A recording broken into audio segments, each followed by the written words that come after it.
Payment পাওয়া যায় তার প্রসেসটা আমার কাছে জানতে চাইছো, তাই মনোযোগ দিয়ে ভিডিওটা দেখবে আর শেয়ার করে রেখে দিবে। কে কোথা থেকে দেখছো অবশ্যই কমেন্ট করে জানাবা। প্রথমেই বলে নিই, একদম কম থেকে শুরু করব, মানে কম ইনকাম থেকে শুরু করব, আস্তে আস্তে আমি বেশি ইনকামের দিকে যাব। প্রথমে বলি ফেসবুকে বোনাস, স্টার এগুলো কিভাবে পাওয়া যায় অনেকেই আমরা জানি না।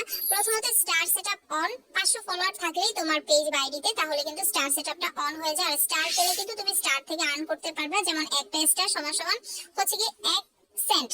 হ্যাঁ, আর এটা হচ্ছে বাংলাদেশি টাকা 83 পয়সার মতন। প্রসঙ্গত বলে রাখি, স্টার কাউকে দিতে হলে কিন্তু কিনে দিতে হয়। প্রথমবার 29টা স্টারের দাম 30 টাকা।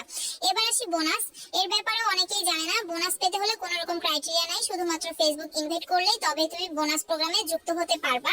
প্রতিটি পোস্ট থেকেই কিন্তু তুমি বোনাসের মাধ্যমে ইনকাম করতে পারবা। এর জন্য কিন্তু তোমার পেজের রিচ, এঙ্গেজমেন্ট এগুলা বাড়াতে হবে। ইনস্ট্রিম অ্যাড এবং অ্যাডস অন রিলস, এখন অ্যাডস অন রিলস এরও কিন্তু কোনো ক্রাইটেরিয়া নাই, তবে অ্যাডস অন রিলস এর জন্য তোমার বেশি বেশি রিলস ভিডিও, মানে 90 সেকেন্ডের যে রিলস গুলো আছে ভার্টিক্যাল মোডে করা রিলস, তোমরা অবশ্যই দেখো ফেসবুকে, এগুলা কিন্তু তোমাদের বেশি বেশি আপলোড দিতে হবে তোমাদের পেজ বা আইডিতে। তোমার পেজ বা আইডিতে যদি কোনো সমস্যা বা কোনো ধরনের ইস্যু না থাকে, সেক্ষেত্রে কিন্তু যদি তোমার রিলস 2-3টা ভাইরাল হয়ে যায়, যেমন মিলিয়ন ভিউ বা 5 লাখ 6 লাখ এরকম যদি ভিউ হয় 4-5টা ভিডিওতে, তখন আর তোমার পেজে রিচ আর এঙ্গেজমেন্টটা যদি বেশি থাকে, তখন ফেসবুক কিন্তু তোমাকে ইনভাইট করবে অ্যাডস অন রিলস এর জন্য। তো তুমি কিন্তু অ্যাডস অন রিলস থেকেও তখন ইনকামটা করতে পারবা। এরপরে হচ্ছে কি আমাদের ইনস্ট্রিম অ্যাড, যেটা হচ্ছে কি বড় ভিডিও বলে। এই যে আমার ভিডিওটা দেখছো 3 মিনিটের ভিডিও, এগুলোই মূলত হচ্ছে ইনস্ট্রিম অ্যাড এর জন্য। 3 মিনিট, 3.5 মিনিট বা 2 মিনিট, 2.5 মিনিট, 1.5 মিনিট এই ধরনের ভিডিওগুলো হচ্ছে কি আমাদের ইনস্ট্রিম অ্যাড। এগুলোরও কিন্তু ক্রাইটেরিয়া আছে, যেমন 5000 ফলোয়ার, 60,000 মিনিট ওয়াচ টাইম।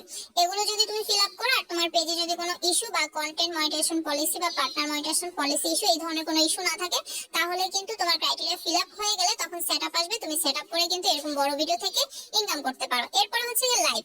অনেকেই মনে করেন যে লাইভ না করলে হয়তো ফেসবুক থেকে ইনকাম করা যায় না, বা আমি আমার ফেস দেখাতে চাচ্ছি না, আমার ফ্যামিলি প্রবলেম আছে, আমি ফেসটা শো করতে চাচ্ছি না, তাও কিন্তু তুমি ইনকাম করতে পারবা। লাইভের ক্রাইটেরিয়াটা কিন্তু পুরোটাই আলাদা। আমি যেই সেক্টরগুলো বললাম, যেমন স্টার, বোনাস, তারপর ads on reels, instream add, এগুলোর মতনই কিন্তু ক্রাইটেরিয়া আলাদা হচ্ছে আমাদের লাইভের মাধ্যমে। লাইভের জন্য কিন্তু আবার 10,000 ফলোয়ার লাগবে, 60,000 মিনিট ওয়াচ টাইম কিন্তু তোমার বড় ভিডিও, এবং লাইভ করে কিন্তু আর্ন করতে হবে, তাহলে তুমি লাইভ থেকেও ইনকাম করতে পারবা। তো দেখতেই পাচ্ছ অনেকগুলা প্রসেস আছে কিন্তু ফেসবুক থেকে আর্ন করার জন্য। আমি সবগুলা প্রসেস চেষ্টা করেছি ডিটেইলসে তোমাদের সাথে শেয়ার করার জন্য।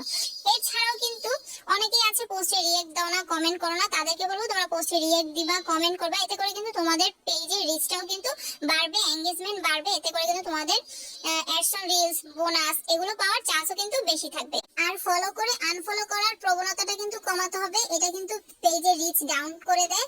সো এই কাজ করা যাবে না। যারা যারা এই কাজ করো তারা আমার পেজ থেকে দূরে থাকবে।